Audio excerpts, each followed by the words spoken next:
नमस्कार, आप सभी का स्वागत है और आज हमारे साथ हैं बहुत ही खास मेहमान जिन्हें आपने दिया है भर भर के प्यार।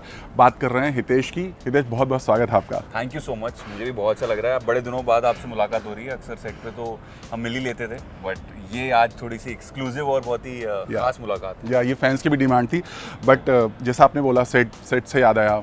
अब तो सेट पर नहीं है, बट अभी उस जोन से बाहर आए हैं, रजत के जोन से बाहर आ चुके हैं हितेश। यार मैं रोज़ कोशिश करता हूँ, जैसे आज देख रहे होगे आप, मैंने अपना थोड़ा लुक चेंज किया है, या मैं कोशिश करता हूँ रजत के जोन से बाहर आने की। लेकिन रजत ने इतना कुछ दिया है कि आई थिंक वो हमेशा मेरे साथ रहने वाला है। वो जोन कभी नहीं ख़त्म होगा। लेकिन हाँ, एज एन एक्टर मैं रोज़ कोशिश करता हूँ कि मैं जोन से बाहर आऊँ और मैं हितेश, जो वैसा पुराना हितेश, और क्योंकि नया कैरेक्टर जब आपके सामने होगा, जब आप उसको प्ले करोगे, तो आपको जोन से बाहर आना ही पड़ेगा। बट हमने कुछ दिन पहले देखा आपका रीयूनियन हुआ था, आप लोग मैच वैच भी खेल रहे थे। कितना, जब आप लोग ऐसे मिलते हो, अभी फिलहाल जब मिलते हो, क्या बातें होती है? मतलब सब यही बात करते हैं कि यार एक दूसरे को बहुत मिस कर रहे हैं। मैच हुआ, मैच में बहुत मस्ती की हम लोगों ने। मैं हार भी गया तो ये भी था। और सब लोग एक ही बात करते हैं कि यार वो सीज़न 3 को बहुत मिस करते हैं। मैं परम से मिला, वो भी हम सारे लोगों ने मिलकर बड़े अच्छे से मैच खेला, और बड़ा अच्छा लगता है यार जब भी मैं पूरी टीम के साथ मिलता हूँ, तो बहुत खुशी होती है कि एक ऐसी टीम के साथ आपने काम किया जो आपके साथ पूरी ज़िंदगी भर रहने वाली है। तो ये भी एक बहुत बड़ी बात है। बट जैसे आपने परम की बात की, फिलहाल आप लोगों ने जब छोड़ा, लोगों को उम्मीद थी कि बहुत अच्छा जिस तरह से जो मुकाम हासिल किया था आप लोगों ने, उससे पहले भी लोगों ने जो किया था, बट वो चीज़ें अभी नहीं आ रही है। फैंस शायद अभी वो आप लोग को वापस लाओ कर रहे हैं। अभी भी सोशल मीडिया पे चल भी रहा होगा, आपने देखा होगा। आप क्या कहोगे? मतलब अभी थोड़ा सा एक तरह से कह सकते हैं कि टीआरपी उस लेवल पर नहीं है जिस पर आप लोग छोड़ के गए थे। मैं टीआरपी की बात नहीं करूँगा। मुझे ऐसा लगता है कि वो जो हमें मिल रहा है वो फैंस का प्यार है, वो अटैचमेंट है। लेकिन बाकी जितने भी एक्टर्स हैं, परम है, सनम है, बाकी जितने भी एक्टर्स हैं, सब बहुत अच्छा काम कर रहे हैं और शो की स्क्रिप्ट बहुत अच्छी है। एक अटैचमेंट होता है किसी शो के साथ, एक कैरेक्टर के साथ, किरदारों के साथ। बट अभी अगर आप टीआरपी की तरफ नज़रिए से देखेंगे तो बहुत कुछ आपको हिलता हुआ दिखेगा। लेकिन मैं हमेशा एक एक्टर के पॉइंट ऑफ व्यू से सोचता हूँ, तो यार बहुत one of the finest actor है। मतलब परम के लिए मुझे लगता है कि मेरा सीनियर है वो मैं बोलता हूँ कि यार उन्होंने बहुत अच्छा काम किया है। लोगों ने बहुत जल्दी एक्सेप्ट करेंगे उस शो को, बहुत जल्दी एक्सेप्ट करेंगे। बट जब कोई शो बहुत अच्छा कर रहा हो, या शो की कहानी बहुत अच्छी चल रही है और फैंस भी बहुत अच्छा पसंद कर रहे होते हैं, और इस दौरान शो में बहुत सारा बड़ा बदलाव लाया जाता है, मतलब पूरी स्टार कास्ट चेंज कर दी जाती है, इससे पचा पाते हैं आप? मतलब फैंस तो बिल्कुल नहीं पचा पाते, इसीलिए शायद आज भी वो यही बात कर रहे हैं। कई बार लगता है कि जब सब कुछ ठीक हो, सब कुछ अच्छा चल रहा होता है, क्योंकि हम लोगों के लिए भी बड़ा शॉकिंग था ये एक ऐसा कुछ होना। लेकिन फिर मुझे लगता है कि सारे डिसीजन जो हैं वो चैनल के हैं, या आपकी स्क्रिप्ट जो मैं हर बार एक ही चीज़ में। लेकिन फिर भी मैं यहाँ आपको इंटरप्ट करना चाहूँगा, क्योंकि चैनल भी यही कहता कि फैंस जो पसंद कर, राइट? तो फैंस तो पसंद ही कर रहे थे, मतलब कहीं ना कहीं फैंस तो पसंद, टॉप 10 में ही थे आप लोग, मतलब टॉप 10 से बाहर भी नहीं थे, टॉप 5 में थे आप लोग, राइट? तो जब फैंस पसंद कर रहे हैं, शो फैंस के लिए बन रहा है, फिर डिसीजन, मतलब इस तरह का डिसीजन लेना, ये थोड़ा सा लोगों को नहीं पच रहा है, फैंस को नहीं पच रहा है ये बात। आई एम श्योर कि यार अगर मैं किसी किरदार के साथ मेरा अटैचमेंट है, अगर मैं किसी किरदार को देखता हूँ, या मैं अगर मैं खुद को भी देखता हूँ स्क्रीन पे, डेली देखता हूँ, या मैं डेली उन किरदारों के साथ उनको देखने के लिए आता हूँ, कहानी को देखने के लिए आता हूँ, और सडनली ऐसा कुछ होता है, तो आपको नहीं समझ में आता कि आप कैसे रिएक्ट करोगे। लेकिन देखिए, डिसीजन एक किसी इंसान के हाथ में नहीं होते हैं, वो कई सारी चीज़ों को मिलाकर वो डिसीजन लिए जाते हैं, और उन डिसीजंस को आपको रिस्पेक्टफुली ट्रीट करना चाहिए। उसका कोई ऐसा मुझे नहीं लगता कि ये पॉइंट है कि ऐसा क्यों हुआ, ये नहीं करना चाहिए था। हम फिर से आएंगे यार, हम फिर से कुछ ना कुछ, और यही मौके की बात होती है। मैं अगर आप बोलें कि उडारियाँ कर रहा था, उडारियाँ के बाद मैंने आँख में चोली किया, तो देन सडनली मुझे गुम मिला, और जिस तरह से फैंस ने एक्सेप्ट किया, तो कहीं ना कहीं चैनल को ये बात पता थी कि ये रजत का किरदार कर सकता है। तो मैं हमेशा उनके लिए उनके लिए जो ग्रैटिट्यूड है, वो जो एक थैंक है, वो तो हमेशा निकलता रहेगा। मुझे लगता है कि डिसीजन सही और गलत नहीं होते, वो अपने आप में एक अपनी उसकी एक आइडेंटिटी होती है। जैसे फॉर एग्जांपल मैं अगर आपको बोलूँ कि यार मैं कल से 3 महीने तक काम नहीं करूँगा, ये मेरा अपना डिसीजन है। हो सकता है कि मैं फाइनेंशियल क्राइसिस में पहुंच जाऊं या मेरा मन नहीं लगे घर पे या कुछ भी हो सकता है, लेकिन उस डिसीजन को बेस्ट कैसे बनाना है, तो वो जिन लोगों ने ये डिसीजन लिया है, अब अगर आप टीआरपी वाइज ये बात बोलेंगे कि वो टीआरपी गिर रही है, बट स्टिल मुझे ऐसा लगता है कि वो लोग डिसीजन को अच्छा बनाएंगे अपने, और उस पर काम चल रहा है। मैं जितने भी सीन्स देखता हूँ मुझे लगता है कि हाँ, धीरे धीरे वो चीज़ कनेक्ट हो रही है और होपफुली वो हो जाएगी। आप लोगों ने भी, आप लोग जब आए थे शो में, आपने भी किसी को रिप्लेस नहीं कहेंगे, बट वहाँ भी लीप आया था जिसके बाद आपकी इंटरव्यू हुई थी, बट आपको लेकर के बहुत सारी बातें चली, बहुत कंपेयर किया जा रहा था, बहुत सारी चीज़ें चल रही थी, उसको आपने कैसे लिया था? क्योंकि हालांकि उसके बाद बहुत जल्दी एक्सेप्ट भी किया, बहुत प्यार मिला, बट वो मोमेंट कैसा था? क्योंकि लोग नहीं चाहते थे कि शक्ति वापस जाए एंड ऑल, और उस समय ये डिसीजन आपके लिए बड़ा मुश्किल रहा हो, क्योंकि कंपेयर बहुत बड़ी चीज़ होती है। मैं बहुत ऑनेस्टली बोलूँगा कि वो जो मोमेंट था, वो जो 1-2 महीने मेरी लाइफ के थे, वो थोड़े डिफ़िकल्ट थे, और मैं रोज़ ये बात सोचता था कि मैं क्या करूँ, मतलब मैं ऐसा क्या ऑडियंस को दिखाऊँ या अपने किरदार के थ्रू क्या दिखाऊँ। तो जितना कुछ मैंने 10-12 साल में सीखा था, जो भी कुछ मैं सिनेमा के थ्रू मैंने सीखा था, जो लोगों से जो मैंने सीखा था, पढ़ के जो मैंने सीखा था, वो सारा मैंने रजत में थ्रू किया, क्योंकि मुझे लगा ये अपॉर्चुनिटी है। सी, टास्क वो होता है कि जब आपको पता हो कि कहाँ पर चीज़ें मुश्किल हैं। आसान चीज़ को बनाना या उसके साथ खड़े हो जाना वो तो बहुत आसान, कंफर्ट जोन है आपके लिए, बट मुश्किल ये है कि, और मेरे लिए वो चैलेंज था, तो मैंने उसको चैलेंज की तरह से लिया। लेकिन मैं ये बात किसी को नहीं बोलता था और ख़ुद को भी नहीं बोलता था कि ये कंपैरिजन है। मैं बोलता था कि मैं ऐसा काम करूँगा कि शायद जो लोग आज तारीफ़ कर रहे हैं या पसंद कर रहे हैं उनको पसंद आए। बट मैं डेली उसी रूटीन में काम करता था, स्क्रिप्ट पे वर्क करता था। जितने भी मेरे आसपास के लोग हैं, जैसे पल्लवी मैम है जो मेरी मदर प्ले करती थी, या भाविका है, या बाकी वरुण है जो अमन प्ले करता था, बाकी सारे जो कैरेक्टर्स हैं, लकी जो आसिम जो प्ले करता था, सब लोग देखते थे कि यार ये मेहनत कर रहा है, ये क्योंकि मुश्किल है। सबको एक ही चीज़ पर टिका हुआ था कि यार क्या होगा, कैसे होगा। तो आई एम श्योर कि यार पूरी टीम ने बहुत मेहनत की। मुझे आज भी याद है कि हम एक सीन पर ऐसे वर्क करते थे। पल्लवी मैम, जो उनसे मैंने बहुत कुछ सीखा है, वो आके सीन में मुझे बोलती थी, और हमेशा उन्होंने मुझे एक बात बोली कि तुम वो नहीं करते जो यूजुअली लोग करते हैं। बहुत एक्सपीरियंस एक्टर्स हैं वो, और मुझे उनसे मिल के उनके साथ बैठ के बड़ा मज़ा आता था। तो वो हमेशा ही बोलते थे कि तू वो नहीं करता जो तू डिफरेंट है, कुछ डिफरेंट सोचता है, तू सोचता रहता है पूरे टाइम। और ऐसा ही होता था कि मैं पूरे टाइम सोचता रहता था कि मैं और क्या नया कर सकता हूँ।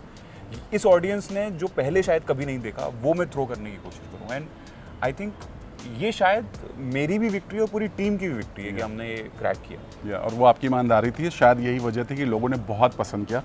बट जो साइड से बहुत सारी खबरें आती रहती हैं हमेशा, ऐसी भी खबर आई थी कि आपकी भाविका के साथ कभी कुछ अनबन हुई थी, ऐसा कुछ हुआ था? ये अभी आप बना रहे हो। नहीं, ऐसी खबर आई थी यार, ऐसा कभी कुछ हो नहीं सकता। मैं और अभी मेरी भाविका से कल ही बात हो रही थी, कल परसों ही, कल ही हमारी बात हो रही थी, मुझे याद आ गया। तो बहुत अच्छे एक दोस्त भी कह सकते हैं आप कि हमारी बात होती है, और वैसे ही होती है जैसे हम मिलते थे, डेली मिलते थे। प्रोफेशनली ऑफ कोर्स जब आप किसी एक टीम का हिस्सा होते हो तो आपको वहाँ पे प्रोफेशनल एक्ट करना ही है। मैंने ये सीखा है अपनी लाइफ में, बाकी मुझे लोगों का नहीं पता, बट ऐसा करना चाहिए। आप काम करने जा रहे हो, वो आपका वर्किंग प्लेस है, तो आपको प्रोफेशनल एक्ट करना चाहिए। उसके बाद देखिए, शो के बाद कितने दोस्त बनते हैं, क्या होता है, जैसे कल मैंने गुम के BTS डाले तो मेरी सबसे बात हो रही थी, मैं सबको फ़ोन कर रहा था कि देखा कैसा लगा। तो बिल्कुल भी नहीं, ऐसा कभी भी नहीं हुआ। हम दोनों जब सेट पे मिलते थे, और जितना अच्छा कोऑर्डिनेशन मुझे लगा कि भाविका के साथ मेरा था सीन को लेकर, वो बहुत कम बन पाता है। वो ऐसे मुझे लगता है कि एक अच्छा एक्टर होना एक अलग बात है, और एक अच्छे एक्टर होने की तलाश करना ये एक और बात है। जब मुझे कोई ये कहता है कि आप बहुत अच्छे एक्टर हैं, तो मुझे लगता है ठीक है, पर कोई मुझे जब ये मेरे लिए कॉम्प्लीमेंट ये कि यार तुम अच्छा होने की कोशिश कर रहे हो, तुम मेहनत कर रहे हो, तुम हार्ड वर्किंग हो, तो मेरे लिए वो ज़्यादा बड़ा कॉम्प्लीमेंट है। और मैं हमेशा भाविका की, मैंने जब भी भाविका से बात की है, मैंने हमेशा ये बोला है कि वो बहुत बढ़िया काम करती है, और मैं उसको बहुत अच्छी जगह देखना चाहता हूँ कि वो कितना अच्छा काम कर रही है और क्या अपने पे मेहनत करती है। हमेशा बोला है उसको, यार तुम्हारी एज कम है, तुम अपने आप पर काम करो और अच्छा काम सीखो। तो आपने बोला परम से लास्टली मुलाकात हुई थी, क्या परम ने बोला था शो को लेकर या शो को लेकर कोई बात हुई नहीं थी? नहीं, कोई बात नहीं हुई, कोई ऐसा कोई कॉन्वर्सेशन नहीं हुआ। मस्त हम खेलने गए वहाँ पे, हमने मैच खेला, दोनों मिले। और विक्रम हमारा एक दोस्त है, कॉमन फ्रेंड है, विक्रम सिंह चौहान। तो उन भाई साहब से भी बड़े टाइम बाद मुलाकात हुई, तो बड़ा मज़ा आया मैच खेल के, और बहुत लेट नाइट तक हमने वो मैच खेला। So that's it. ओके, चलिए बात करते हैं पर्सनल। हितेश, ये नगरी, ये बहुत बड़े सपने लेकर सब यहाँ आते हैं। आज आपको उस दौर लेके चलते हैं जब आप शायद पढ़ाई कर रहे थे, मथुरा में थे, पढ़ाई कर रहे थे। वो एक्टिंग का कीड़ा हितेश के अंदर कैसे आया, वो थोड़ा बताना चाहेंगे? कैसे जागा कि एक्टर बनना है? हालांकि आप जर्नलिस्ट थे, राइट? मैं तो मतलब वो मेरा एक पहला स्टार्ट था, फर्स्ट स्टेप मेरा वैसे ग्रेड हुआ था कि मैं जर्नलिज्म में गया था। तो मैं रिपोर्टिंग करता था, मैं न्यूज़ रीडिंग करता था। फिर मैं आरजे, मेरे लिए एक बड़ा स्टेप था जो मुझे रेडियो जॉकी बना दिया। फर्स्ट मेरी जॉब अच्छी, प्रोमिनेंट अच्छी जॉब वही थी।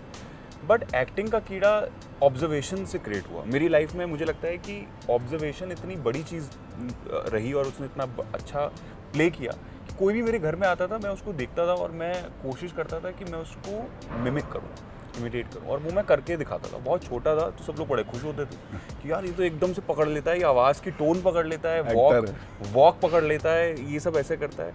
नहीं, तब भी नहीं पता था, क्योंकि मथुरा जैसा छोटा शहर जहाँ पर मैं मिडिल क्लास फैमिली से बिलोंग करता हूँ, जहाँ पर मेरे फादर इंश्योरेंस कंपनी में सर्वेयर हैं, उनके लिए इम्पॉर्टेंट ये था कि मेरे दोनों बच्चे जो हैं, मेरा एक बड़ा भाई भी है, तो उनके दोनों बच्चे जो हैं वो इंजीनियर बन जाएं या किसी अच्छी जॉब पर लग जाएं जहाँ से सब लाइफ ठीक रहे, इनकी कोई स्ट्रगल ना करना पड़े। एक नॉर्मल पेरेंट्स यही सोचते हैं। तो मैंने उनको जाके बताया कि मुझे आर्ट्स में कुछ करना है, मुझे अपना स्ट्रीम जो है वो ये नहीं लेना है, साइंस में नहीं पढ़ सकता, क्योंकि मेरे को मैथ्स नहीं समझ में आती थी। मुझे आज भी समझ में नहीं आती मैं बहुत कमज़ोर हूँ, तो अकाउंट्स तो मतलब आप पूछे ही मत। तो मुझे लगता है कि यार नहीं समझ में आ रहा था ना। पापा को ये बात बोली जाके, पर उन्होंने एक्सेप्ट नहीं किया इनिशियली। उन्होंने बोला नहीं करना है, सीखना है, सीख जाओगे, हो जाएगा। खुद वो इंजीनियर है। तो फिर धीरे धीरे करते हुए वो एक जो मेरा जो एक रिबेलियस बिहेवियर है, वो करते हुए मैं वहाँ तक पहुँचा और मैंने कोशिश की। देन फिर आपकी नौकरी लगती है, आप न्यूज़ चैनल में, लोकल न्यूज़ चैनल में रिपोर्टिंग करते हो, अपने शहर में घूमते हो, देखते हो, लोग आपको पसंद करते हैं। मैं एक छोटा सा शो करता था, दिल की बात, अपने शहर में। तो उस टाइम पे क्या था, लोकल न्यूज़ चैनल ने एक एंटरटेनमेंट एक बीट शुरू किया और वहाँ पे मैं लोगों की सॉन्ग रिक्वेस्ट लेता था और यही सब ड्रामे करता रहता था। ओके आप आ गए, ऐसा कुछ बोलता, कुछ भी मतलब मैं करता था, लोगों को ले आता था अपने शो में। सो अपने स्टाइल में और लोकल पब्लिक जो वहाँ की होती थी। तो मैं मथुरा में बहुत फेमस हो गया अचानक से। ये बात मैं आपको बता रहा हूँ 2007-2008 के अराउंड। तो उस टाइम पे कुछ मुझे सोशल मीडिया या इस तरह के कुछ रिकॉर्डिंग्स और ये सब नहीं पता था। जो मैं कर रहा था बस मैं कर रहा था और लोगों को लगता था कि यार ये बड़ा ही अच्छी तरह से काम करता है, बड़ा अच्छा बोलता है। देन समहाउ फिर पहली नौकरी मिली रेडियो में 92.7 बिग एफएम में। तो मैंने वहाँ पे फर्स्ट जॉब किया और फिर वहाँ से मुझे लगा कि मुझे बॉम्बे जाना चाहिए। लेकिन बॉम्बे आप किसी को जानते नहीं हो, आपका कोई फैमिली बैकग्राउंड नहीं है। वहाँ मुझे मेरे पापा को थोड़ा ज़्यादा मुश्किल हुई कन्विंस करने में।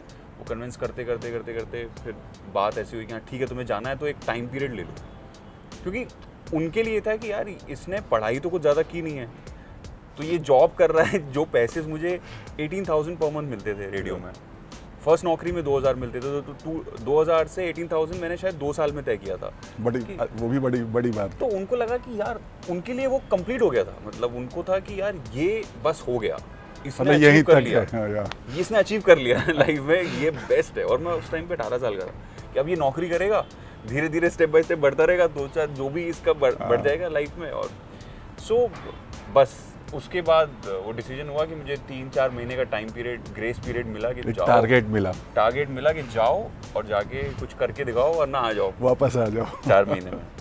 और पैसे भी एक्चुअली में क्या होता है ना कि मैं शुरू से ही उस जोन में रहा कि पापा के पैसे नहीं चाहिए, कभी नहीं मुझे ऐसा फील हुआ। तो मैंने जो रेडियो में अपनी सेविंग की थी कुछ 40,000, तो वो सेविंग लेके मैं शहर में आ गया। गरीब रथ एक ट्रेन चलती थी, तो 27 अप्रैल को मैं बैठा वहाँ से और 28 को यहाँ पर पहुँच गया। फिर उसके बाद देखते देखते लोगों से मिलते मिलते सफ़र करते करते अब यहाँ तक आप पहुँचे हैं। बट जैसा आपने कहा बड़ी इंटरेस्टिंग जर्नी है एक्चुअली। ये मुंबई शहर, जैसा आपने खुद बोला कि ये अगर आपका कोई गॉडफादर नहीं है या आपका कोई जानने वाला नहीं है तो इतना सर्वाइव करना मुश्किल होता है। ये शहर ऐसा इतना महंगा है, प्लस लोग आपको अलग अलग तरीके से जैसे आप चाहे एक्टिंग की फील्ड में हो, बहुत सारी चीज़ें हैं इस फील्ड में, गुम जाते हैं लोग, कुछ और ही कर जाते हैं, शॉर्टकट अपनाते हैं, राइट। कास्टिंग काउच भी है।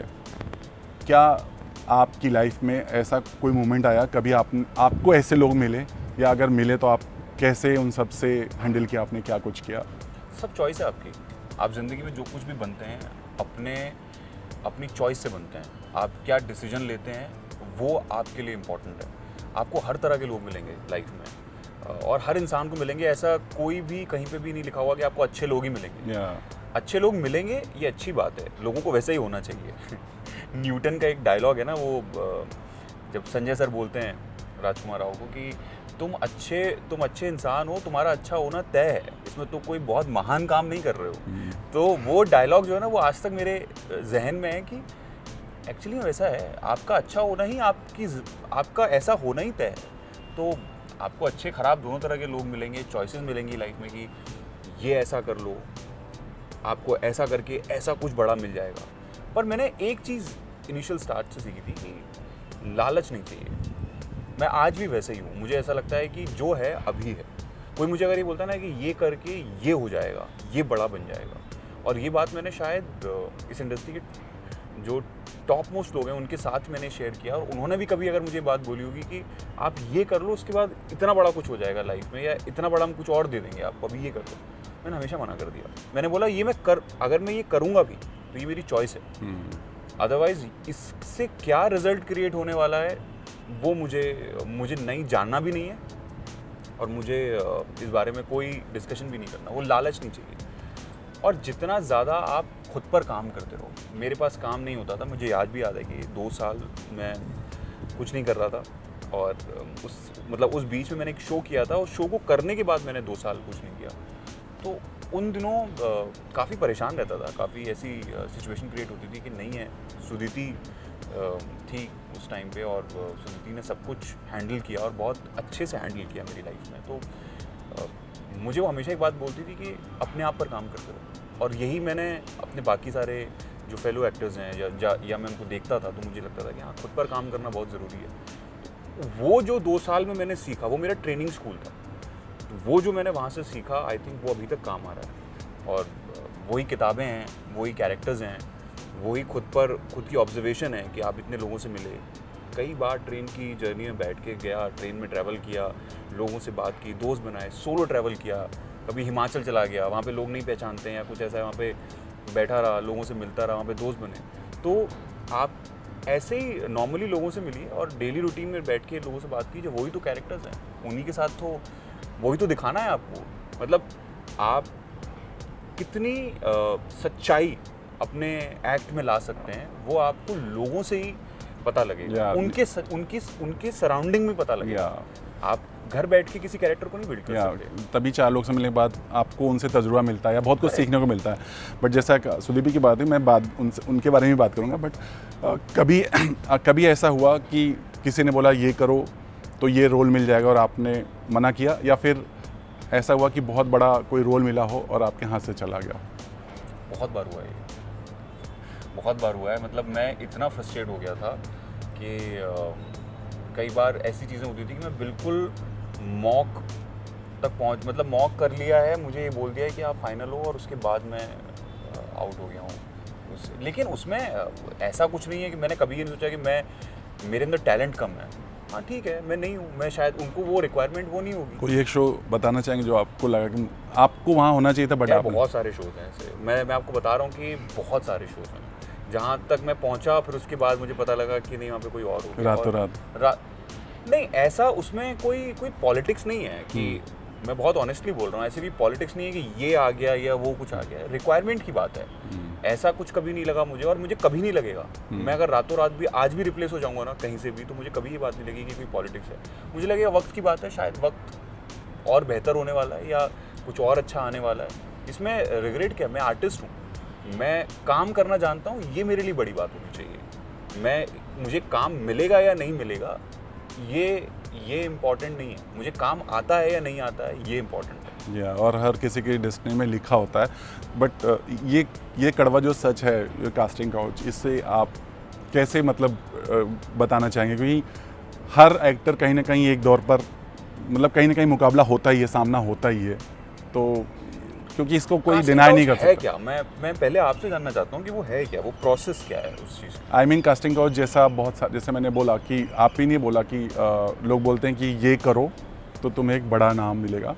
बहुत सारे एक्टर्स या जो कास्ट करते हैं वो लोग बड़ा काम दिलाने के नाम पर थोड़ा मिसयूज़ करते हैं, बहुत सारी चीज़ें करते हैं। मुझे लगता है आप मिसयूज़ होना चाहते हैं, आपको कोई नहीं कर सकता।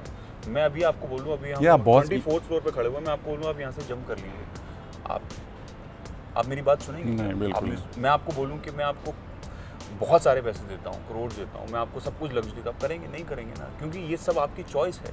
आप मिसयूज़ होना चाहते हैं, मैंने इसलिए बोला शॉर्टकट अपनाते हैं लोग और शायद गलत रास्ते पे चले जाते हैं। तो लेकिन वो शॉर्टकट है ही, वो लाइफ, अगर आपको लाइफ शॉर्टकट पे नहीं मिलती, आपको कोई मिसयूज़ इसलिए कर, वो आप क्यों, देखिए कोई आपको एक बड़ा आसमान दिखा रहा है, आप उड़ तो तभी पाओगे ना जब आपके पास पंख होंगे। कोई आपको बोले कि मैं आपको, अगर फॉर एग्जांपल मुझे प्लेन से गिरा दिया जाए तो मेरे पास तो विंग्स नहीं है, मैं गिर ही जाऊंगा ना नीचे। तो आप ऐसे ज़िंदगी को ऐसे समझने की कोशिश करिए कि यार मुझे चाहिए क्या लाइफ में। मैं अगर वाकई उड़ना चाहता हूँ तो मुझे अपने विंग्स क्रिएट करने होंगे, वो कोई मुझे दे नहीं सकता।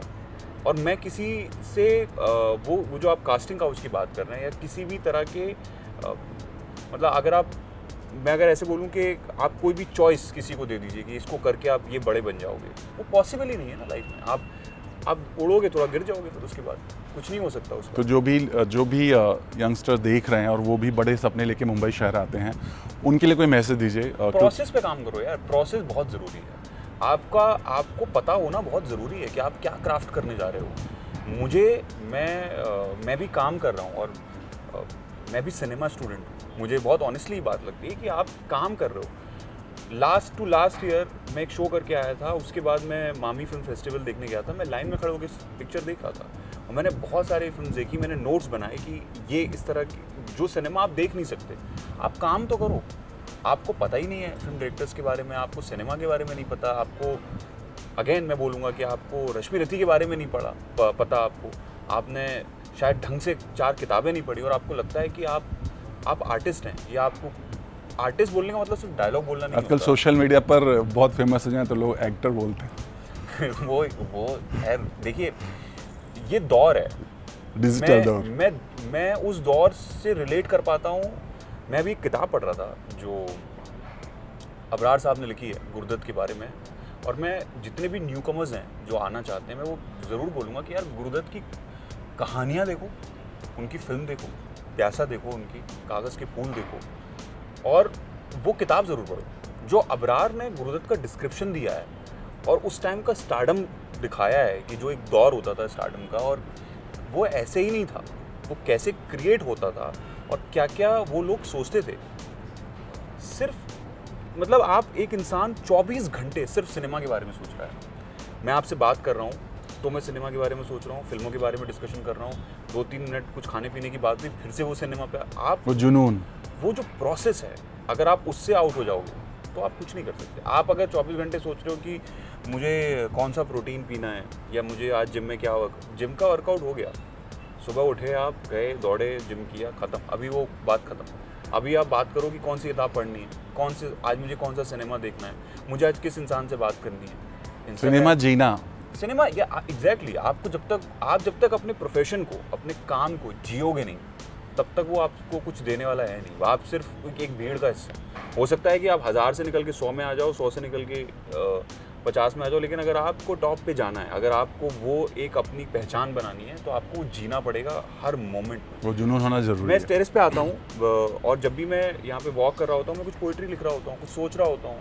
मैं यही सोच रहा होता हूँ कि नेक्स्ट क्या कैरेक्टर ऐसा होना चाहिए, या मैं ऐसा क्या थ्रो करूँ कि शायद मैं अपने आप को ये बचा पाऊँ कि मुझे लोग एज हितेश ना देखें, वो किरदार देखें। और आप अपने सीनियर से सीखते हो।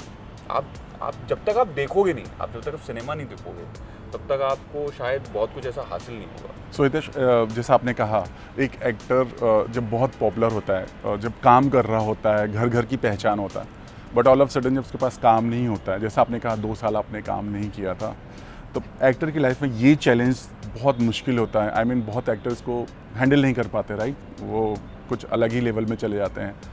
आप कैसे, हालांकि जब आपके पास काम नहीं था, क्या दिमाग में चलता था, और अभी जैसे अभी फ़िलहाल आपने गैप लिया है या आई मीन काम नहीं कर रहे हैं, क्या सोचते हैं, किस स्तर पर आप वर्कआउट करते हैं, कैसे क्या सोचते हैं, क्या करते हैं आप? देखिए, सबसे अच्छी बात तो ये है कि मैं इसमें ऐसा सोचता हूँ कि मैं मथुरा से हूँ, और जहाँ पर शायद कृष्ण भक्ति हो, या अगर आप बोलें कि आपको ये सिखा दिया जाता है बचपन में, और मेरी फैमिली बहुत ही रिचुअल्स में बिलीव करती है। मुझे ये सिखा दिया गया था बचपन में कि मेरी माँ हमेशा एक बात बोलती है कि संतोषी सदा सुखी। क्या बात। तो जिस आदमी के पास संतोष है ना, वो आदमी हमेशा सुखी रहेगा। लेकिन हाँ, एक उम्र होती है, जब मैं जिस उम्र पे मैं ढूंढ रहा था, भाग रहा था, मैं आज भी वैसे ही भागता हूँ। मेहनत कम नहीं है, लेकिन संतोष, आपके पास जो भी है जीवन में, आप उसको कैसे देखते हैं, आपका नज़रिया कैसा है, आप कितना अपने आप को अपडेट कर रहे हैं। सेम वही बात कि जब आपके पास काम नहीं है, और ज़रूरी नहीं है कि हर वक्त आपके पास काम हो।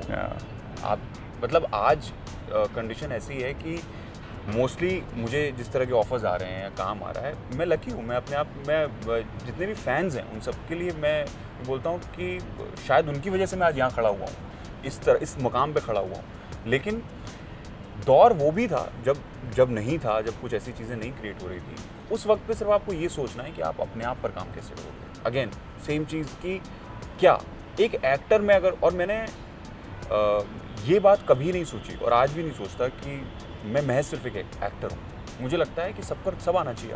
आपको डायलॉग राइटिंग भी आनी चाहिए, आपको स्क्रिप्ट्स पर वर्क करना आना चाहिए, आपको अपना एक सीन इमेजिन करना आना चाहिए, और आप जीना क्या चाहते हैं, आपकी चॉइस क्या है। देखिए, मेरे लिए सिनेमा जो है, मेरे लिए जो मेरे किरदार हैं, वो मुझे ये बताते हैं कि मेरे अंदर बहुत कुछ है अभी, मेरे अंदर सारा ब्रह्मांड है। जो मैं शायद रश्मि रथी जो मैंने रिसेंटली अभी किया, और वो बहुत बहुत अच्छे से किया कि चर अचर जीव जग छर अचर, नश्वर मनुष्य सुर जाति अमर। तो सब कुछ है मेरे अंदर। दृग हो तो दृश्य अकांड देख, मुझ में सारा ब्रह्मांड देख। तो अगर आप अपने अंदर पूरा ब्रह्मांड देख सकते हो ना, तो ही आप एक्टर बनने आओ। आपको अगर आपको ये डर है कि मैं सक्सेसफुल हो जाऊंगा या नहीं होऊंगा, या मुझे फेम मिलेगा या नेम मिलेगा, या मैं ज़िंदगी में ये कर पाऊंगा कि नहीं कर पाऊंगा, मत करो यार। एक्टिंग जहाँ से शुरू हुई थी ना, वहाँ पे कुछ नहीं था। ये वहाँ पे सिर्फ जिन 10 लोगों ने मिलकर थिएटर शुरू किया होगा लाइफ में, जिन्होंने सिनेमा पर काम किया होगा, दादा साहब फाल्के ने जब स्ट्रगल किया होगा इस इंडस्ट्री को क्रिएट करने में, तब उन्होंने ये नहीं सोचा होगा कि यार मैं पॉपुलर हो जाऊंगा। वो ये करना चाहते थे। तो तुम करना, एग्जैक्टली तुम करना क्या चाहते हो। मुझे जब कोई मेरे क्राफ्ट के लिए आज मुझे पैसे मिलते हैं, ये एक और बात है, लेकिन मुझे जब उसी क्राफ्ट के लिए तालियां मिलती हैं, या उसी क्राफ्ट के लिए कोई बोलता है आगे कि यार क्या बोलते हैं आप, या आप कितना अच्छी एक्टिंग करते हैं, मेरे लिए वो ज़्यादा बड़ी बात है।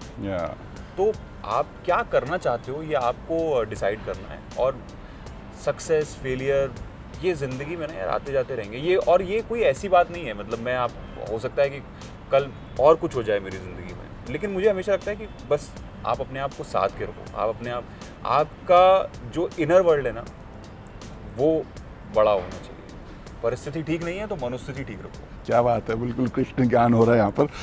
चलिए लव की बात करते हैं। आपने बोला आपकी लाइफ में तब आई थी वो जब थोड़ा आप मतलब परेशान थे, उन्होंने बहुत संभाला था। कैसे हुई थी मुलाकात, मतलब किसकी तरफ से हुआ था, थोड़ा आज बताइए कैसे क्या हुआ था, कैसी लाइफ में? ये तो बहुत एक अलग तरह की स्टोरी पे आप लेके जा रहे हो, बट मुझे देखिए, वो एक जब मुलाकात हुई थी तब मुझे भी नहीं पता था कि ज़िंदगी में क्या होने वाला है। लेकिन बस मैं इतना ज़रूर बोलूँगा कि एज लाइफ पार्टनर उसने कई बार मुझे उन चीज़ों से संभाला है जहाँ से शायद अगर मैं अकेला होता तो कभी नहीं लौट पाता। आप ज़िंदगी में क्या बनाते हो ये एक अलग बात है, लेकिन ज़िंदगी में कितना बड़ा सुकून आपको मिलता है वो एक और बात है। तो आपका लाइफ पार्टनर ऐसा होना चाहिए जो शायद आपको कई सारे डिसीजंस मेरी ज़िंदगी के, नहीं तुम्हें ये नहीं करना है, तो मैं, और आज भी मुझे ऐसा लगता है कि मैं सारी चीज़ें अपने सुकृति के साथ डिस्कस करता हूँ, और मुझे जितनी भी जो भी सजेशंस मुझे वहाँ से मिलते हैं वो हमेशा बढ़िया अच्छे ही सजेशन मिलते हैं।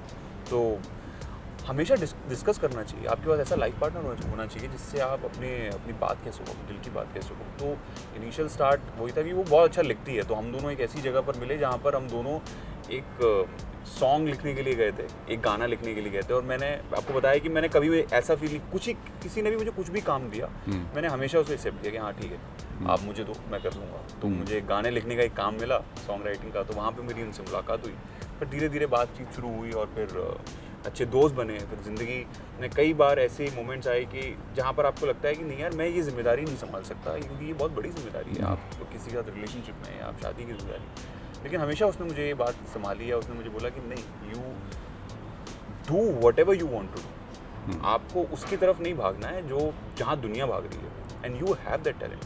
मुझे आज भी याद है कि एक शो था जिसके लिए मेरी पूरी बात हो गई थी, 2013 की बात है, 13 या 14 की बात है, कि सब कुछ डिसाइड हो गया, मैंने कॉन्ट्रैक्ट साइन कर लिया और मुझे रिप्लेस कर दिया गया वहाँ से। अब हुआ ये कि मैं एकदम परेशान, और आपको नहीं पता होता ना कि आपको कई बार डाउट होने लगता है, सेल्फ डाउट में आप चले जाते हो कि यार मैं एक्टर हूँ भी या नहीं। अब जाके ज़िंदगी में ये ठहराव आया है कि हाँ, और वो भी शायद फैंस की वजह से, लोगों की वजह से आया। तो उसने बोला नहीं, you should do it, you should continue this, यही तुम हो, यही तुम्हारी भी है। तो धीरे धीरे उसके थ्रू मुझे रियलाइज़ हुआ कि यार मैं आर्टिस्ट तो हूँ, अब क्या करूँगा ज़िंदगी में मुझे नहीं पता, बट कुछ तो कर ही लूँगा। शायद इसलिए क्या है कि जो कुछ होता है उसमें बुरा लगता है, बट बाद में अच्छा होता है कि अच्छा हुआ वो नहीं हुआ, नहीं तो मुझे आज ये चीज़ें नहीं मिलती, राइट? हाँ बिल्कुल। आप, मेरा एक शेर है इसके ऊपर कि वक्त की गर्द में छुपे हैं कुछ राज ऐसे भी, वक्त की गर्द में छुपे हैं कुछ राज ऐसे भी, चौंक उठे ज़माना और चौंक उठो तुम, हो आगाज़ कुछ ऐसे भी। तो आप ये डिसाइड नहीं कर सकते कि कल क्या होगा, चौंकना बहुत ज़रूरी है। याद है जब पहली बार हमने कुछ पतंग उड़ते हुए देखी थी, या कोई एक बड़ी सी ट्रेन देखी थी, एक बस देखी थी, और हम चौंक उठे थे। किसी इंसान से मिलके, कोई एक खिलौना देख के, वो चौंकना बंद कर दिया हमने। जब तक आप अपने अंदर वो एक बचपना, वो एक चौंकना कि यार हाँ, ज़िंदगी जो दिखाएगी देखेंगे, ये तो मुझे भी नहीं पता था ना कि आज हम खड़े होकर बात कर रहे होंगे, इतना अच्छा इंटरव्यू चल रहा होगा, लेकिन ये भी एक मज़ा है। तो जो आपको ज़िंदगी दिखाती है, ज़िंदगी जो आपको महसूस करवाती है, आप उसको करिए। और मुझे ऐसा लगता है कि बस आप ये बोलते रहिए कि आप कभी किसी का कुछ गलत मत करो, किसी के साथ आप बुरा मत करो, और आप जिस लाइफ में आए हो ये बहुत प्रेशियस है। मुझे जहाँ तक ये बात फील होती है कि ये एक अपॉर्चुनिटी है टू क्रिएट समथिंग, क्योंकि हम जैसे जैसे चीज़ों को बनाते हुए जाएंगे, या मैं एक एज एन आर्टिस्ट काम कर रहा हूँ, तो हो सकता है कि कल कुछ अच्छा भी काम करूँ, और हो सकता है कि शायद मेरे किसी काम के लिए मुझे क्रिटिसाइज़ भी किया जाए, लेकिन मेरी रिस्पॉन्सिबिलिटी ये है कि मैं अपना क्राफ्ट 100% और दिल से करूँ। बट जैसे कहते आपने कहा कि एक जो सोलमेट होता है उसके कुछ ऐसी बातें होती हैं जो आपको एक्स फैक्टर्स को बोलते हैं बहुत ज़्यादा मैच करता है, तो क्या ऐसी बातें हैं जो आप एक दूसरे, एक तो कविता लिखना है जो भी है, एक तो लिखना राइटिंग बहुत बट और क्या चीज़ें जो बहुत मैच करती हैं एक दूसरे का? यार रिस्पेक्ट, म्यूचुअल रिस्पेक्ट। मुझे फैमिली रिस्पेक्ट, या हाँ, मुझे मेरे काम के लिए उसके दिल में जो रिस्पेक्ट है, और मेरे दिल में जो उसके काम के लिए रिस्पेक्ट है, वो बढ़ाती है। और वो हमारा एक ब्रांड अभी हमने ओपन किया है अनुलोम के नाम से, सो हम उसमें सस्टेनेबल डायरी और पेपर बना दें, मतलब बेसिकली अगर आप आने वाली जनरेशन को पेड़ काटने की ज़रूरत ना पड़े, ये हम दोनों का एक अभी हमने ब्रांड शुरू किया है। सो वो जो भी करना चाहती है लाइफ में, वो मैंने उसको एक ये बोला हुआ है कि हाँ of course you should do it, ये लाइफ है, ये ज़िंदगी है। आपको कैसे, जो मैंने एक बात बोली हुई थी कि यार प्यार वही है जो आपको उड़ने के लिए खुला आसमान दे, जो आपको जीने का मौका दे, बांधना प्यार थोड़ी नहीं हो सकता। लोग यही सोचते हैं शादी कर लो बंध जाओगे। नहीं, देखिए बंध जाओगे, वो हम जिस संस्कृति से आते हैं, वो पवित्र बंधन होता है, राइट? वो सभ्यता से आते हैं, उसके मायने नहीं बदलने चाहिए। मुझे ऐसा लगता है कि आप जिंदगी में कुछ क्रिएट करके तो जाइए। अगर आप आए हैं यहाँ तक तो आप कहीं ना कहीं कुछ ना कुछ बना के तो जाइए। आप किसी के अंदर के आर्टिस्ट को सिर्फ इसलिए तो नहीं मार सकते कि वो सिर्फ एक लड़की है, या आप एक लड़के हैं, या आपको एक परिवार संभालना है। यार ये सही नहीं है।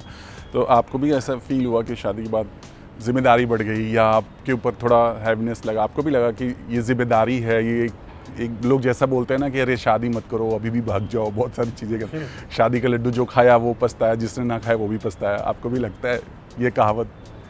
हाँ बिल्कुल लगता है यार, ये कहावत तो बिल्कुल सही है। नहीं, लेकिन एक कहावत और भी होनी चाहिए कि ज़िंदगी में अगर आपको कुछ हासिल करना है तो आपको कहीं ना कहीं किसी एक साथी की ज़रूरत होती है। ये कहावत भी है, लेकिन वो कोई बोलता नहीं है। आप ज़िंदगी में कुछ अगर वाकई पाना चाहते हो, कुछ अगर हासिल करना चाहते हो, तो आपको एक सही इंसान की ज़रूरत होनी चाहिए। वो इंसान आप खुद भी हो सकते हो, ऐसा नहीं है कि आप अकेले भी वो इंसान हो सकते हो, लेकिन आपका इनर वर्ल्ड इतना बड़ा होना चाहिए। तो शादी का लड्डू जो खाता है वो खुश होता है या पछताता है, वो तो मुझे नहीं पता, लेकिन मैं इतना ज़रूर बोल सकता हूँ कि जब आप घर लौट कर आते हो तो कोई शख्स आपका इंतज़ार कर रहा होता है, और जब आप आते हो तो ज़िंदगी की दो बातें होगी और वो एक सुकून की नींद मिल जाती है। बस यार, इससे बड़ी बात कुछ नहीं हो सकती आपकी ज़िंदगी में। और ये हम सबके लिए वो इम्पॉर्टेंट है। मैंने अभी रिसेंटली किसी से बात की और उन्होंने मुझे एक ऐसी बात बोली कि वो बीमार थे जिनसे मेरी बात हो रही थी, और उन्होंने कहा कि यार मुझे मेरी ना किडनी में प्रॉब्लम है अभी। मैंने कहा यार प्लीज़ अपना ध्यान रखो। तो मुझे नींद नहीं आती रात में, मैं 4 बजे सोता हूँ, तो और मैं अकेला ही हूँ, 4 बजे सोता हूँ। तो मुझे लगा कि यार आप एग्जैक्टली अगर आप ये सोच के देखो कि आपकी ज़िंदगी में इससे बड़ा और सुकून क्या होगा कि आप वक्त से उठते हैं, वक्त से सोते हैं, आपकी दिनचर्या एकदम सेट है, आपका लाइफ पार्टनर आपको सुबह उठते ही आपको उसका चेहरा दिखता है और आपको लगता है कि यार सब सही है, ज़िंदगी सब बढ़िया चल रही है, ये पौधे दिख रहे हैं बढ़िया, बर्ड्स हैं मेरे पास, वो सब अच्छी हैं, सब खुश हैं, तो यार और क्या चाहिए, पेरेंट्स आपके अच्छे हैं, दैट्स इट। ओके, चलिए अभी क्या चल रहा है, कैसे किस, जैसा आपने कहा बहुत सारे काम आ रहे हैं, काम को चुनने का क्राइटेरिया क्या है आपका? राइट, कुछ भी कर लेना है करने के लिए, या फिर वही करना है जो आपको सूट करता है या जो आपको पसंद है? अब जिम्मेदारी फील होती है, जितने लोग इस वक्त देख रहे हैं, जितने लोग पसंद कर रहे हैं, जितने लोग ये मैसेज करते हैं कि हम आपको देखना चाहते हैं, तो उनकी एक उम्मीद और मेरी ये जिम्मेदारी कि मैं कुछ अच्छा काम करके दिखाऊं। तो बस देखिए, कुछ भी कर लेना तो वो तो वक्त बताएगा कि आप किस हालात पे खड़े हुए हैं, आपकी कंडीशन क्या है। लेकिन अभी फ़िलहाल तो मैं जो सोचता हूँ वो ये है कि आप जो भी करो ऐसा करना है कि जो शायद जो खुद को, अगर मेरा फ़ैन बोलता है कोई इंसान या कहता है कि यार ये इस लड़के में कुछ बात है, या जो मुझे पसंद करता है, उसको प्राउड फील हो, मेरे पेरेंट्स को प्राउड फील हो। रियलिटी शो टाइप खतरों के खिलाड़ी और कुछ ऐसा? देखिए शायद, पता नहीं, मतलब मुझे कुछ अंदाज़ा नहीं है, बट हाँ हो सकता है। खतरों से खेलना पसंद है आपको? मुझे खतरों से खेलना बहुत पसंद है, तभी मैं यहाँ तक आज पहुँचा हूँ। खतरों से खेलते खेलते ही ज़िंदगी, बट मुझे एक्चुअली बहुत मज़ा आता है। मेरे जो स्टंट होते थे सीन में, वो मैं कोशिश करता था मैं खुद करूँ, और कई सारे स्टंट हैं जो मुझे लोग देखते थे कि यार ये खुद करता है, ये खुद अपने आप से चीज़ें करता है। वर्कआउट करना मुझे पसंद है ही, चैलेंज लेना लाइफ में मुझे पसंद है ही, पता नहीं यार। बट जानवरों से खेलना, आई मीन कीड़े मकोड़ों से खेलना पसंद है यार? वो पता नहीं, मतलब मुझे उससे अभी भी शायद वो सब फ्रेंडली तो होते ही हैं। कोई किसी को हार्म नहीं करे, बट मैं भी गिर गया था और मैंने वहाँ पे लाइन देखा तो मुझे बहुत अच्छा लगा, जो सामना हुआ। हाँ, तो बड़ा एकदम था, एक फील था शेर को देख के, एक अच्छी फीलिंग आई ज़िंदगी में कि जंगल का राजा बैठा हुआ है और आप सिर्फ दूर से उसको देख सकते हो और वो कुछ नहीं कर रहा है, सिर्फ बैठा हुआ है। ये एक फील जो है ना कि आपका कुछ करना ज़रूरी नहीं है, आप सिर्फ रहो वहाँ पे, आपकी प्रेजेंस जो है ना वो बड़ी हो जाती है। तो अभी रियलिटी शो को लेकर आपके क्या ड्रीम है? मतलब जैसे खतरों में खेलना चाहते हैं, आई एम श्योर अगर सुन रहे हो कोई, प्लीज़ सुन लीजिए। बट और भी जैसे बिग बॉस है, या मतलब इस तरह के शोज़ को आप कैसे देखते हैं? ये सब अपने अपने जगह पर सब बहुत अच्छा काम कर रहे हैं और सब अच्छा ही, जो कुछ भी अच्छा है, लेकिन मोमेंट क्या है कि आप क्या करना चाहते हो, वही आप करना चाहते हो। यार मैं देखिए, बिग बॉस के लिए तो मैं ज़रूरी बात बोलूँगा कि अभी तो मेरा ऐसा कोई भी प्लान नहीं है बिग बॉस में जाने का। और रही बात खतरों की, तो पता नहीं, हो सकता है, मुझे कुछ भी आइडिया नहीं है इसका, बट मैं इतना ज़रूर बोलूँगा कि हाँ, अगर फॉर एग्जांपल अगर मेरे पास कोई अच्छी स्क्रिप्ट आती, मैं एक एक्टर हूँ, मैं चाहता हूँ अच्छी स्क्रिप्ट पे काम करना, तो बस जितना भी काम मिलेगा ना मुझे, मैं बस वो करना चाहता हूँ। जो कोई चैलेंज मुझे इस बात में दे कि मैं कितनी तेज़ दौड़ सकता हूँ, वो चैलेंज तो ठीक है ही, चलिए वो मैं एक्सेप्ट कर लेता हूँ। आप किसी शो का हिस्सा बनते हैं, आपको करना होता है, लोगों को आपको देखना पसंद है, देखते हैं, लेकिन हूँ तो मैं एक एक्टर ही ना, मेरी सोल तो एक एक्टर की ना, आर्टिस्ट की है, तो मैं वो काम मेरे लिए ज़्यादा इंपॉर्टेंट है। तो मैं बस जितने भी लोग इस वक्त देख रहे हैं, प्लीज़ प्रे कीजिए कि कुछ अच्छा, कुछ ऐसा रोल, कुछ अच्छा जो शायद आपको मुझे देखकर अच्छा लगे, या जिसमें ऐसा लगे कि मैं बहुत अच्छा कर सकता हूँ, तो बस वो आए और मैं वापस से आप लोगों के पास आ जाऊँ। चलिए टच वुड वो जल्दी ही पूरा हो। लास्टली हर किसी का सपना होता है, एक ड्रीम रोल होता है, चाहे वो बॉलीवुड को लेकर के हो, चाहे वो टीवी को, चाहे वेब शो को लेकर के हो। किस तरह का किरदार आप करना चाहते, मतलब फैंस तो आपको देखना ही चाहते हैं, आप किस तरह का किरदार करना चाहते हैं, मतलब जो आपको बिल्कुल चैलेंजिंग हो आपके लिए, खुद के लिए भी, और आपको लगता है कि ये मुझे तो करना ही है? ऐसे बहुत सारे रोल हैं जो मुझे लगता है कि मैं कर सकता हूँ अच्छे, और बट जैसे मुझे ना बहुत ही शौक है गैंगस्टर जैसा कुछ प्ले करने का, वो एक उस तरह का कोई रोल, किरदार जिसमें शायद मैं अपने आप को और अच्छा दिखा सकूँ। बिजनेसमैन मैंने किया ये भी, रजत ठक्कर आपने देखा ही, पुलिस इंस्पेक्टर में आपने मुझे देख ही लिया है। तो अभी एक गैंगस्टर एक ऐसा रोल है जो शायद मुझे ऐसा लगता है कि मैं बहुत अच्छा कर सकता हूँ, क्योंकि मैं उस तरह के सिनेमा से भी थोड़ा मुझे अट्रैक्शन भी है, अफेक्शन भी है, तो मुझे लगता है कि शायद उस तरह का अगर कोई रोल मिलेगा तो मैं और बेहतर कर सकता हूँ। बाकी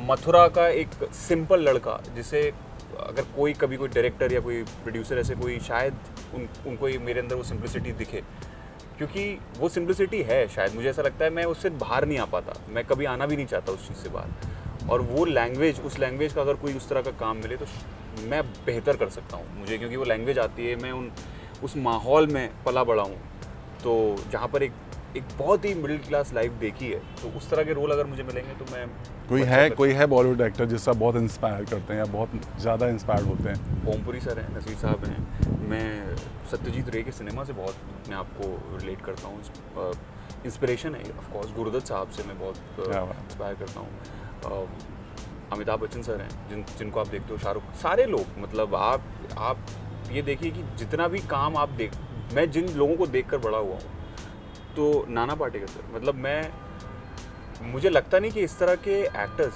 अगर आप ये स्कूल हैं, कुछ कहीं जाने की ज़रूरत नहीं है, आप इनकी एक फिल्म लगाओ, आप अगर आप गुलजार साहब की 5 फिल्में देख लो, आप, मुझे लगता है आपका सिलेबस ख़त्म हो गया। आप देखिए इजाज़त, अपने आप में सिनेमा, हाँ, आप इजाज़त देखिए, आप आंधी देखिए, आप माचिस देखिए, आप रोज़, आप ये अगर रूटीन बना लो आप कि उनकी पोइट्री सुननी है आपको, या जावेद साहब की कोई एक पोइट्री सुननी है आपको, तो आप लाइफ कैसे चेंज नहीं होगी आपकी। आप, जब मैंने पहली बार इजाज़त देखी थी, या मैंने पहली बार जब मासूम देखी थी, मैं ये हैरान था कि ये हुआ क्या मेरी ज़िंदगी में। रेनकोट जब मैंने पहली बार एक फ़िल्म देखी, और मुझे लगा, जब उन गुलजार साहब का एक डायलॉग आता है कि किसी मौसम का झोंका था जो इस दीवार पर लटकी हुई तस्वीर तिरछी कर गया है, गए सावन में दीवारें यूँ सीली नहीं थी, न जाने इस दफ़ा क्यों इनमें सीलन आ गई है, दरारें पड़ गई। तो मुझे लगा कि मैं अपने छोटे से कंप्यूटर पे बैठ के, पापा का ऑफिस में था और वो बेकार हो गया था, तो उन्होंने मुझे दे दिया। अब गलती से उसमें कई सारी फिल्में पड़ी हुई थी, किसी ने देखा होगा, तो रेनकोट थी, प्यासा थी उसमें, साहिब बीवी और गुलाम थी, गुरुदत्त साहब का पुरानी फिल्में पड़ी हुई थी उसमें एक फिल्म और थी विमल रॉय की, आई थिंक 2 बीघा ज़मीन, कुछ ऐसी कोई फिल्म थी, तो वो मैंने देखी। तो जब आप इस तरह का सिनेमा देखते हो, और जब उनकी आवाज़ आई, गुलजार साहब ने बता रहा था रेनकोट में, जब मैंने उनकी आवाज़ सुनी, तो मुझे लगा कि ये क्या है, मतलब ये कौन, मुझे नहीं पता था कि ये कौन है, इन्होंने क्या किया, लेकिन मैंने वो लिखा उनका डायलॉग, और मैंने लिखने के बाद ये सोचा कि ये बोला कैसे उन्होंने, ये कैसे हिट कर सकता है आपको, आपके दिल पे कैसे लग सकती है ये बात।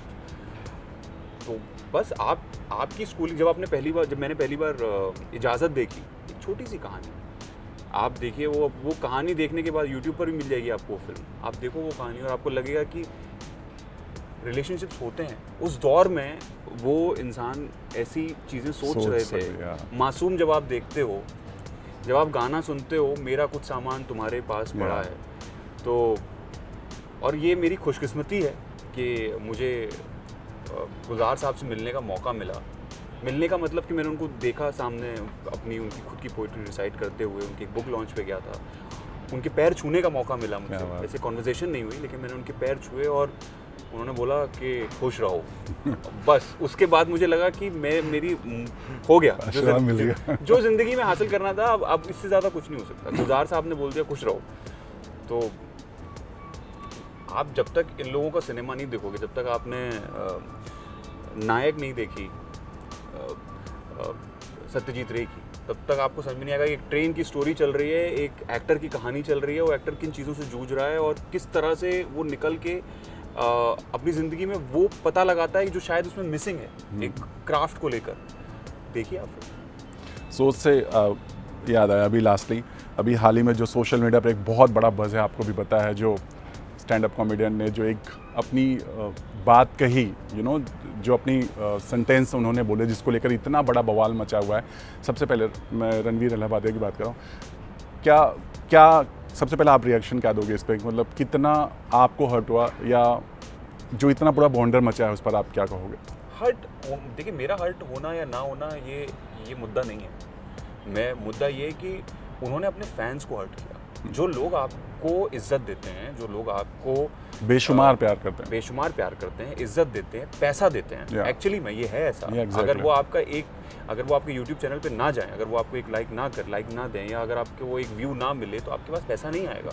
आपने उनको हर्ट किया है, तुम जिम्मेदारी। और आपने सबसे ज़्यादा, मैं अगर वो मेरे साथ कुछ ख़राब करे या किसी और के साथ ख़राब करे, तो शायद उतना नोटिसेबल भी नहीं होगा। लेकिन जब आप उनके साथ ख़राब करते हो जो आपके साथ अच्छा कर रहे हैं, तो ख़राब बात है। तो इसलिए मैंने बोला ना कि जिम्मेदारी है, ये कोई आसान बात नहीं है।